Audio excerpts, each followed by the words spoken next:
أبوي قال لي بدك البنت ما تشتغل، روح اتجوزها، لا تشتغل معي، بس الحرق بضلك طالع. Yazan is going through it. He got fired from his job and kicked out of the house, all because of his relationship with Brittany. بعدها في منهم مرة قعدت يومين في الشارع، بعدين أخذت شقة ودور على شغل، وعمالي برجع لورا أكثر وأكثر، مش عارف كيف بدي أمشي أموري بالمرة. What makes this situation even worse is that he hasn't even spoken to Brittany in a while. Whew. Hey 90 Day Fans fam, it's Melicia. Sacrifices seem to backfire on the latest episode of The Other Way. Ariela made a choice to go through with giving birth in Ethiopia so Binyam could be there. And her experience was terrifying. Just please. No. No. I'm telling you not to cry. It's better. Okay? Say okay. Say okay, baby. I want to say okay. I asked her, was it all worth it? We'll get to her response in just a few. But first, let's start with back in the US. بريتني هسه لها 3 أسابيع في أمريكا. أنا ما كنتش متوقع الوضع هذا ولا مشتاق لها كثير. هذا الوقت كثير صعب بالنسبة لي. بس من أول ما بريتني راحت على أمريكا أنا في الوضع الحالي عمالي بعيش في ظروف كثير سيئة في حياتي، عايش فيها لحالي، مش عارف شو بدي أسوي. To get some advice, Yazan met up with his longtime friend Mohammed, who has never really been fond of his relationship with Brittany. من بعد ما طلعت بريتني قعدت أنا والوالد يعني مش موافق على الجيزة كلها، ما بدوش إياها. قاعد صار يسألني بالنسبة للسوشيال ميديا، حدا من عمامي حدا من قرايبي مثلا جوا، بعت لهم للبيت صورة على السوشيال ميديا بريتني لابس لبس مش محتشم فيه. هذول صور قديمة يا محمد. طيب. Look, I imagine that those pictures would be a lot for any parent to have to take in. Yazan went on to say that his dad thinks Brittany is playing games and lying to him, which we all know is not completely false. حكيت له لا إنه ما بتتلاعب البنت، بنت صادقة إنه بدها تتجوزني. قلت له إنه راح تيجي المرة الجاي وراح نكتب الكتاب وراح نكمل. طيب. أبوي قال لي بدك البنت ما تشتغل، روح اتجوزها، لا تشتغل معي، بس الحرق بضلك طالع. طرني من البيت، طرني من الشغل. This is where I started to feel really bad for Yazan. Because while he's essentially choosing Brittany over his family, she's in Chicago with her mom and her sister, thinking of more ways to stall Yazan after finding out that she's not getting a divorce anytime soon. Yeah, I went to court yesterday and I didn't get a damn thing. I go up there and I find out the clerk's office did not put the paperwork in the system for the judge that I gave to them. I really don't understand how I got a court date.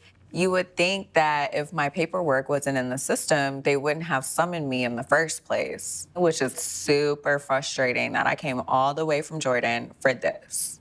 So now Brittany has to refile and wait once again for everything to be approved by the judge, which means she's staying in the US a bit longer. Yazan revealed that since he's been kicked out, he's been hopping from place to place. He even stayed on the street for a few days. I know at the core of things, she doesn't mean any harm by lying about her divorce. She thinks she's protecting something, but she's not.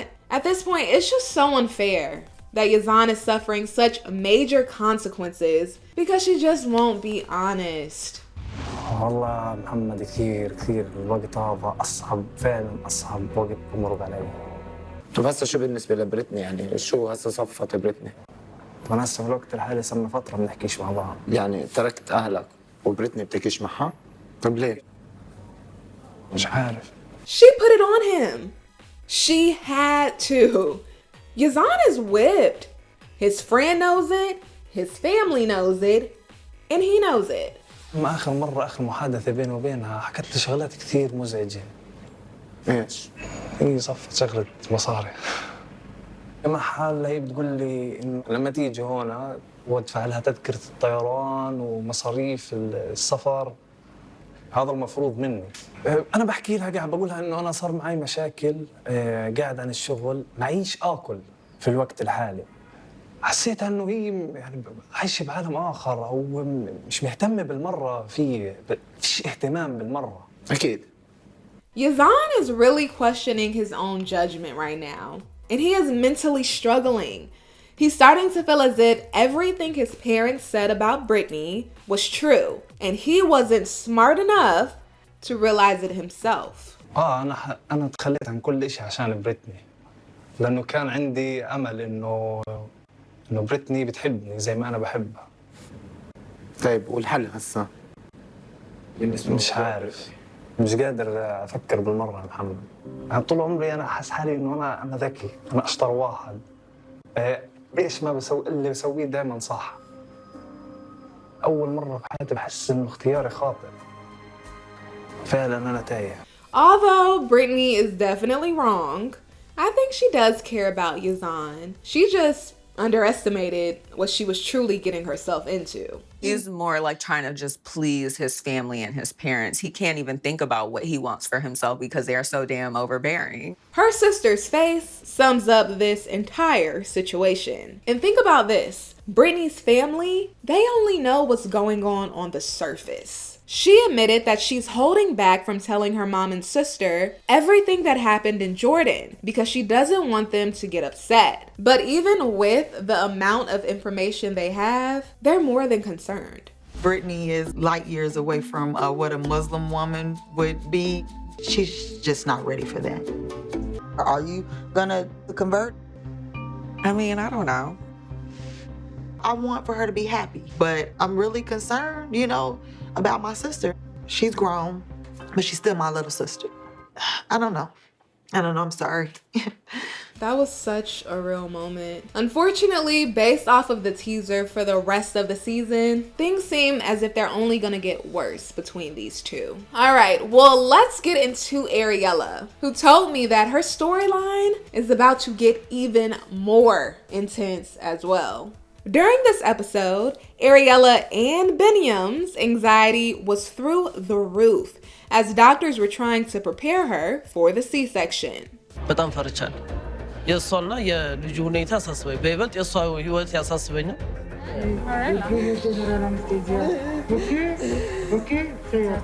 Say okay, baby. Ariela had me scared for her. After the meds finally kicked in, the surgery was underway. But there were still some frightening moments ahead. የልጁን አካል ከሆድ ውስጥ ጎትተው ሲያወጡት በጣም ደስ ብሎኝ ነበረ። ማለት ውስጥ የሆነ ደስተኛ ተሰማኝ። ግን እስኪ ተነፍስ ግን በጣም እየጓጓው ነበርና The baby respiration rate is not good. The baby can't cry.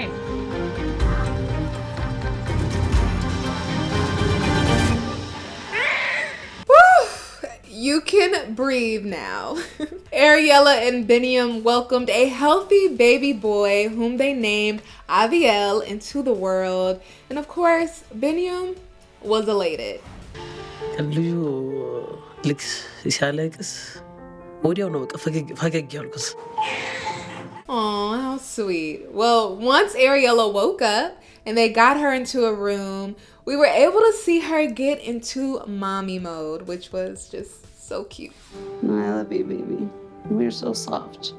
The last thing I remember is telling the doctors just to give me a minute so I could calm down. And then I woke up to see my beautiful little baby boy sucking on my boob. He's so cute. And you're a lot smaller than I thought maybe you would be. I knew I wanted to be a mom, but I didn't know if I was ready. And then I didn't have a choice. I was gonna be a mom. Why are you so sweet? It's amazing, it's shocking, so I have no words to describe this feeling. Oh, that gives me all the feels. I have baby fever, y'all. I love to hear that. You know who else I love to hear from? Ariela's mom. Hello? Hi, Mom. Hiya! Congratulations! Thanks. How do you feel? tired and in pain. Are you in a lot of pain? Are they giving you something for pain? They give me something. I don't know what it is, but it comes and it goes, you know. You'll get over that fast. How's the baby? Good. He's just suckling right now. Everything else is fine? Everything's fine. He looks good. Looks like I didn't make too many mistakes. Is he cute? He's cute. He has a lot of hair. Oh my God, I need a picture of what he looks like. I wasn't saying for you. The little man is her twin. He's such a cutie. I'm so relieved and glad that everything worked out for her and the baby after that dramatic delivery experience. I spoke to Ariela last week and I had to ask her, girl, was delivering in Ethiopia just so you could have Biniam by your side worth it? Here's what she had to say. The one thing I kept saying, and people kept asking me, like, aren't you afraid to have a baby in Ethiopia? And my answer was always like, I'm afraid to have a baby. Like in the US, in Ethiopia, I'm afraid. Like, I've never had a baby before. You know, this is a scary thing as it is. But then, you know, I would have gotten great medical care if I had, you know, been with my parents and everything. But yeah, I think it was worth it because after, you know, the baby's born, like having that moment where we're together. And, you know, it was like everything, any problem that we ever had before, like it didn't matter because we experienced this moment together. Ariela is a trooper. And Biniam, he's lucky to have her by his side. All right, well, next week on The Other Way, Brittany and Yazan finally talk. I am losing a lot. You don't lose anything, Brittany. I don't want to have this conversation. You always say I'm not losing out on anything. I change everything in my life because I love you. You must change yourself. Plus, Ariela stops the doctors from circumcising her son. እኛ ሀገር ያው ከ7 ቀን ጀምሮ ልጅ ግርዛት ይጀምራል። No, don't touch him. Are you kidding me? I don't want him to do this right now. Yeah. I'm not sure if I'm supposed to be laughing at that or not. I just know Biniam is like, oh my goodness. Oh my goodness. All right, 90 Day Fans fam. Make sure you stick with ET because we are covering it all. I'll see you next time.